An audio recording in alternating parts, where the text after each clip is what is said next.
जय श्री कृष्ण। आज हम कृष्ण उत्सव कृष्ण जन्माष्टमी के बारे में यह वीडियो बनाई हूँ। आपको संपूर्ण जानकारी देने वाली हूँ।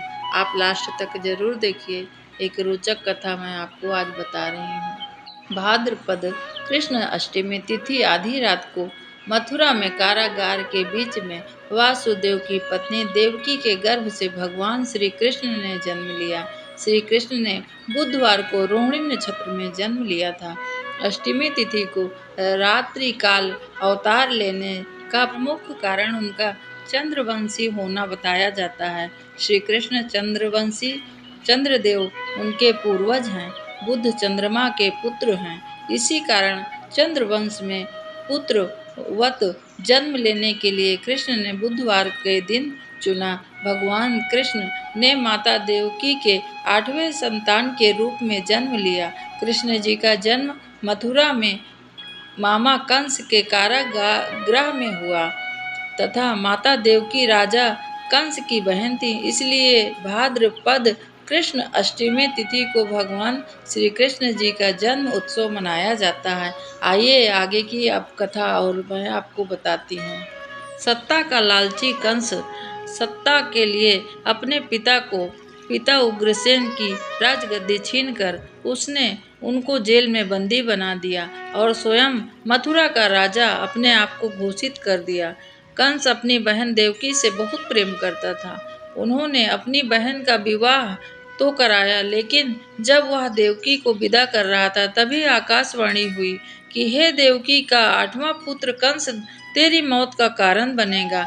यह सुनकर कंस डर गया। उसने तुरंत अपनी बहन और उसके पति वासुदेव को जेल में बंद कर दिया और आपस में सैनिकों को कड़ी पहरेदारी लगा दी।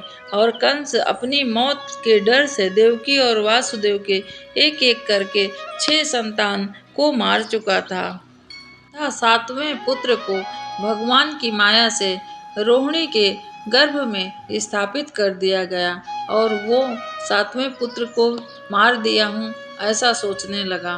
तब भगवान की कृपा से जब उनको 8वां पुत्र हुआ तो स्वयं भगवान प्रकट हुए, चतुर्भुजी तथा शंख चक्र पद्म गदा लेकर प्रकट हुए तथा अपनी माँ देवकी तथा वासुदेव जी से कहा कि आप के यहाँ मैं नवजात शिशु के रूप में प्रकट होऊंगा तथा आप मुझे लेकर वहाँ चले जाना तथा वहाँ एक कन्या पैदा हुई है, तब उस कन्या को वापस लेकर यहाँ कंस को दे देना 8वीं संतान के रूप में। देवकी तथा वासुदेव जी ने वैसा ही किया।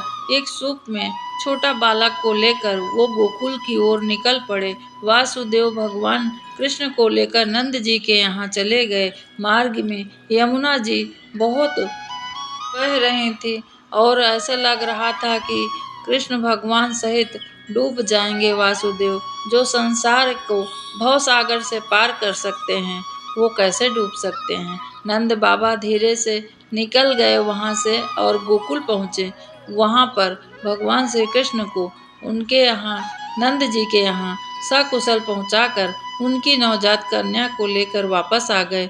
जब कंस को देवकी की 8वीं संतान जन्म की सूचना मिली तो वह तत्काल वहां कारागार में आया और उस कन्या को छीनकर पृथ्वी पर पटकना चाहा, लेकिन वह कन्या हाथ से निकलकर आसमान में चली गई। फिर कन्या ने कहा, अरे मूर्ख कंस, तुझे मारने वाला जन्म ले चुका है और वह वृंदावन पहुंच गया है। यह कन्या और कोई नहीं, वो स्वयं विष्णु माया ही थी। इधर नंद बाबा तथा उनकी पत्नी यशोदा ने कृष्ण भगवान का लालन पालन किया। राजा कंस ने कृष्ण का पता लगाकर उन्हें मारने की खूब कोशिश की। बहुत सारी सेनाएं तथा बहुत सारे राक्षस को भेजा, लेकिन वह भी विफल हुई और कृष्ण जी को कोई मार नहीं सकता। वो तो सर्वांग भगवान हैं, अंतर्यामी हैं।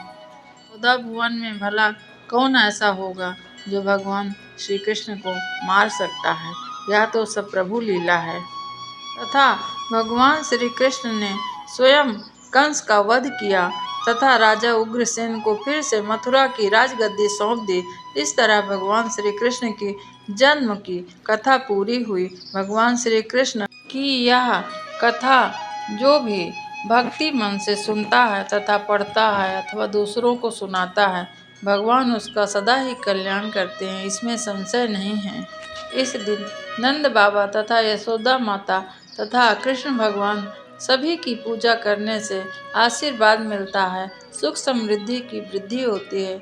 जिन दंपतियों को यदि संतान न हो और वो यह चाह रख रहे हैं कि हमें संतान प्राप्त हो, उन्हें जन्माष्टमी के दिन लड्डू गोपाल की उपासना करनी चाहिए। ज्योतिषाचार्य के अनुसार इस वर्ष विशेष ग्रह नक्षत्र होने की वजह से जन्माष्टमी काफ़ी शुभ माना गया है और साधना करने के लिए बहुत ही उत्तम समय माना जाता है।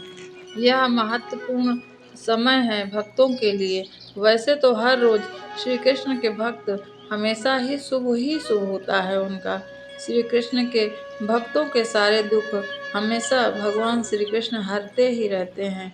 लेकिन अगर आप विशेष काल में, विशेष नक्षत्र में भजन कीर्तन के साथ श्री कृष्ण को याद करते हैं तो उसका फल तथा महत्व 1000 गुना ज़्यादा होता है। ये इसी के साथ कथा समाप्त होती है और आपसे मैं विदा लेती हूँ। पुनः एक और वीडियो लेकर आऊँगी। तब तक के लिए धन्यवाद। हरे कृष्णा। आप सभी को बहुत बहुत जन्माष्टमी की शुभकामनाएं।